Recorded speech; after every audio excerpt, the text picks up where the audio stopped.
আসসালামু আলাইকুম।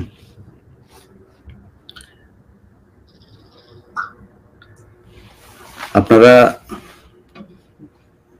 প্রায় ১ মাস ধরে আমাদের আলোচনা যারা শুনে থাকেন, আমাদের শ্রদ্ধেয় মাহমুদুর রহমান সহ ডক্টর কনক সরোয়ার, পিনাকি ভট্টাচার্য, মিনার রশিদ সহ আমি, এছাড়াও আরো অনেকের সাথে আমাদের এর মাঝখানে বেশ কয়েকটি মিটিং হয়েছে। সেখানে সমন্বয়করা ছিলেন হাসনাত আব্দুল্লাহ, শাহজিজ আলম, তারপরে সাদিক ভাই, অনেকের সাথে আমাদের ইন্টারনাল কিছু মিটিং হয়েছে এবং আমরা আপনাদের এই অনলাইনেও বেশ কয়েকটা মিটিং করেছে। আপনারা দেখেছেন, জানেন যে বিষয়গুলো। সেটা হচ্ছে, প্রথম কথা হলো, আমি শুরুটা শুরুই করে নেই যে আগামীকালকে আমাদের কালবেলার অফিসে একটা কর্মসূচি ছিল। সেই কর্মসূচিটা হচ্ছে, কালবেলার অফিসে একজন রয়ের এজেন্ট আছে, সে সরাসরি রয়ের হয়ে কাজ করে। তো এই রয়ের হয়ে যে কাজ করে, এটার ব্যাপারে কে বলেছে?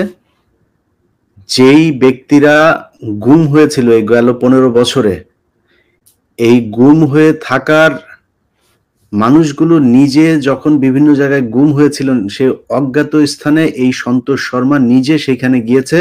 তার সাথে হিন্দিতে কথা বলা ভারতীয় নাগরিক, তারা মানবাধিকার সংস্থা এইসব পরিচয় দিয়ে তারপরে সেখানে সেই আলেমদের সাথে কথা বলতো। প্রথম কথা হচ্ছে যে, একজন আলেম বা বাংলাদেশের কোনো একজন নাগরিক যখন আইন শৃঙ্খলা বাহিনী তাকে ধরার পর প্রথম কাজ হচ্ছে তাকে নিয়ে যেতে হবে আইন শৃঙ্খলা বাহিনীর কাছে, এবং তাকে আদালতে নিয়ে যাবে। আদালত যদি তাদেরকে মনে করে, আদালত পারমিশন দেয় যে তাদের রিমান্ডে নিয়ে যাওয়া বা কোনো কিছু, সেটা আদালত থেকে আসতে হবে। আদালতের কনসার্ন ছাড়া 24 ঘন্টার বেশি একজন আসামিকে কখনোই কোনো আইন শৃঙ্খলা বাহিনী কোনো মানুষকে রাখতে পারে না, সে যত বড় আসামি হোক। অথচ আমাদের দেশের আলেম, আমাদের দেশের সেনাবাহিনীর যে গর্বিত সদস্যরা, তাদেরকে পর্যন্ত ধরে নিয়ে যাওয়া হয়েছে। ঘন্টার পর ঘন্টা না, বছরের পর বছর তাদেরকে আটকে রাখা হয়েছে। এবং একজন সাংবাদিক পরিচয় দেয়া সেই ব্যক্তি সন্তোষ শর্মা, তিনি তাদেরকে সহায়তা করেছেন। এবং সহায়তা কিভাবে? তারা যেখানে তাদেরকে রাখা হতো অজ্ঞাত স্থানে, সে অজ্ঞাত স্থানে গিয়ে তারপরে ভারতীয় নাগরিক সহ তাদেরকে জিজ্ঞাসাবাদ করতেন। এটা আলেমদের নিজের মুখের বক্তব্য। আমার এই চ্যানেলে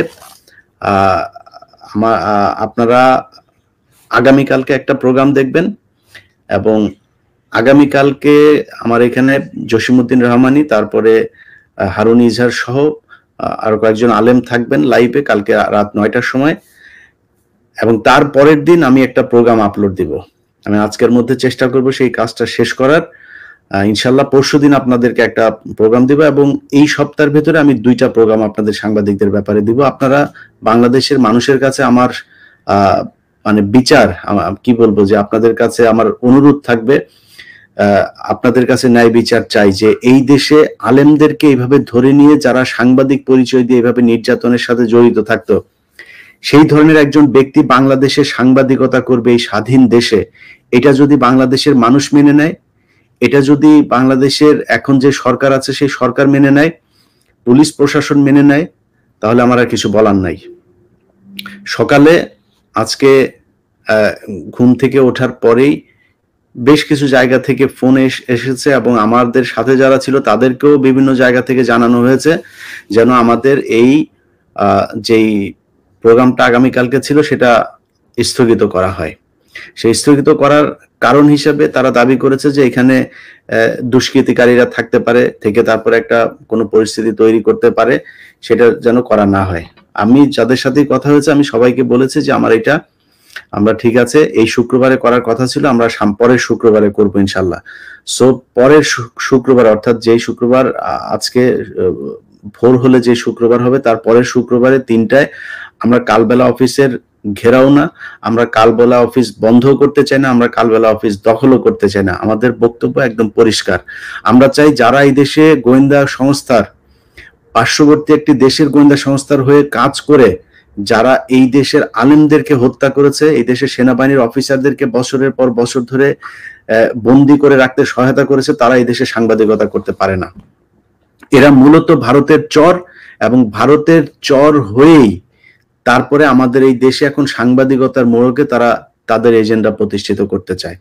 অতএব সরকারের সব পক্ষের কাছে আমার অনুরোধ থাকবে যে আমাদের এখানে যারা আগামীকাল যাওয়ার কথা ছিল তারা সবাই প্রস্তুত ছিল এবং তারা এখনো প্রস্তুত। আমরা যদি বলি, আমরা যদি এই সিদ্ধান্ত নেই যে সেখানে যাবে, সেখানে সবাই যাবে। কিন্তু আমরা আপনাদের প্রতি শ্রদ্ধাবোধ থেকে আমি আমাদের এই কর্মসূচিটা এক সপ্তাহ পিছিয়ে দিলাম। আপনাদের কাছে অনুরোধ থাকবে, যদি মনে করেন আগামীকাল রাত 9টায় যেই লাইভ প্রোগ্রামটা হবে আমার ইউটিউব চ্যানেল এবং ফেসবুকে, সেটা দেখার পরে যদি মনে হয় যে এই সন্তোষ শর্মা রয়ের সদস্য, তাহলে সন্তোষ শর্মাকে আপনারা ব্যবস্থা নেবেন। আর যদি ব্যবস্থা না নেন, তাহলে যারা তার দ্বারা ভুক্তভোগী তারা এটার বিচার চাইতেই থাকবে। সেই বিচার চাওয়ার ধরন কখনো তার অফিসে হইতে পারে, কখনো কোর্টে হইতে পারে, কখনো থানায় হইতে পারে। যখন যেভাবে আইনগতভাবে বাংলাদেশ সরকার যেভাবে অনুমোদন করে, সেই অনুমোদনকৃত কার্যক্রমের মধ্যে থেকেই তারা এটা করবে। এবং আমি আমার জায়গা থেকে যদি নাকি মনে করেন মানে মৃত্যুর আগ পর্যন্ত এই ভারতীয় গোয়েন্দা সংস্থা এবং বাংলাদেশে যারা আলেম, যারা বাংলাদেশে সলিড যে ইসলাম সেটাকে প্র্যাকটিস করতে চায়, তাদের সাথে জীবনের মৃত্যুর শেষ দিন পর্যন্ত থাকতে হবে, তাহলে সেটা থাকবো, কোনো সমস্যা নাই।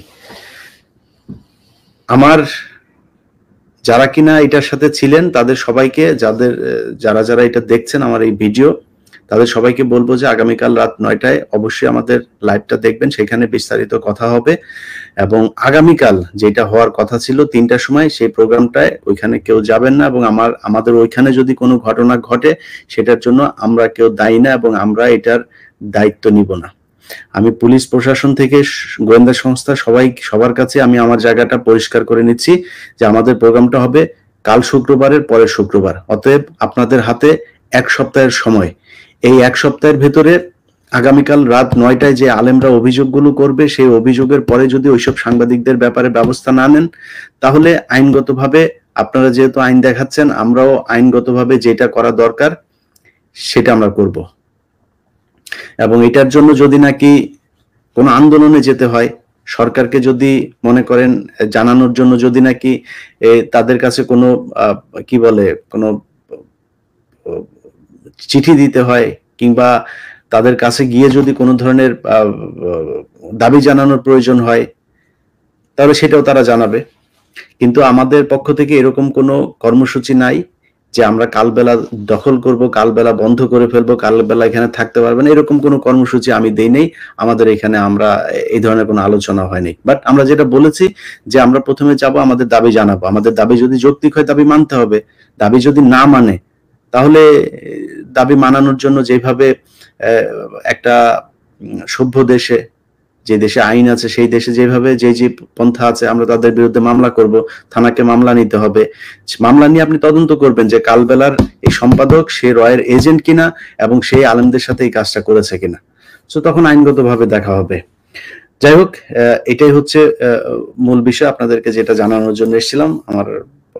আমার এটা মনে হয় ক্লিয়ারিফাই করার দরকার ছিল। এটা না করলে হয়তো বা গোয়েন্দা সংস্থা এবং ভারতীয় রয়ের এজেন্ট এই সন্তোষ শর্মা, সে তো নানানভাবে চেষ্টা করে যাচ্ছে। সে আমার বিরুদ্ধে জিডি করেছে, সে বিভিন্ন মন্ত্রণালয়কে এখানে সম্পৃক্ত করার চেষ্টা করছে। সে তার রয়ের যেই এখনো পর্যন্ত কিছু এজেন্ট তো তার গোয়েন্দা সংস্থা তো আছে, তাদেরকে কাজে লাগানোর চেষ্টা করছে, করে সে তার প্রভাব দেখানোর চেষ্টা করছে। সন্তোষ শর্মাকে শুধু বলবো যে এই প্রভাব দেখায় লাভ হবে না।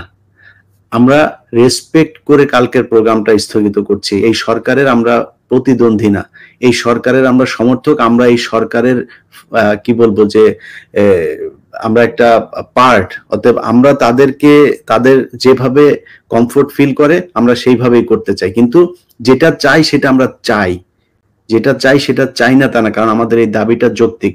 আমার বিশ্বাস এই সরকার, সেটা ডক্টর ইউনূস হোক বা অন্য কোনো উপদেষ্টা হোক, প্রতিটা উপদেষ্টা আমরা বিশ্বাস করি তারাও এই রয়ের ব্যাপারে এবং ভারতের যে আধিপত্য সেটার ব্যাপারে আমি যেরকম যেই আমার ভেতরে যা ইচ্ছা পোষণ করি তাদের ভেতরে সেই ইচ্ছাই পোষণ করে।